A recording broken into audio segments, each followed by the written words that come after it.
Bonjour et bienvenue dans cette vidéo dans laquelle je vais faire une analyse graphique des principaux indices boursiers.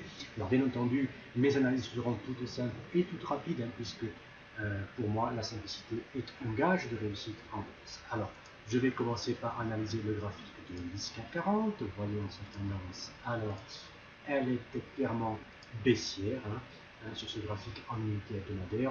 On peut le voir ici, cette baisse a démarré en avril 2015 et elle s'est confirmée la semaine dernière, de nouveau, avec une chute de plus de 3%, ce qui laisse à penser que maintenant, très rapidement, l'indice va revenir sur son support à 4320 points. Il y est déjà revenu plusieurs fois cette année, et il reste à espérer maintenant qu'il n'ait pas cassé ce support pour poursuivre donc sa tendance baissière, qui, je le rappelle, a démarré en avril 2015. Donc, rien de très positif sur le marché français pour les semaines ou les mois à venir. Ensuite, l'indice allemand, est-ce qu'il y a un peu plus d'éclaircies sur cet indice? Eh bien non, la tendance est baissière, le graphique est quasiment similaire à celui de l'indice CAC 40 malheureusement.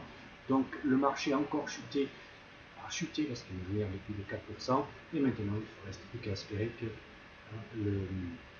l'indice allemand n'aille pas casser son support oblique ici, ce qui serait synonyme là également d'une poursuite baissière de l'indice. Ensuite, le S&P 500, l'indice américain, eh bien, il a entamé une hausse depuis février 2016, la tendance est haussière. La semaine dernière, là aussi, le marché a chuté d'un peu plus de 1%, presque 2%, avec une cassure ici de son support à 2130 points et également de cette petite droite, ce petit support oblique, ici. Donc, bon, tout cela, bon, c'est rien d'alarmiste, mais bon, à surveiller, très vigilant sur l'indice américain qui donne la pluie et le beau temps sur les marchés actions du monde entier.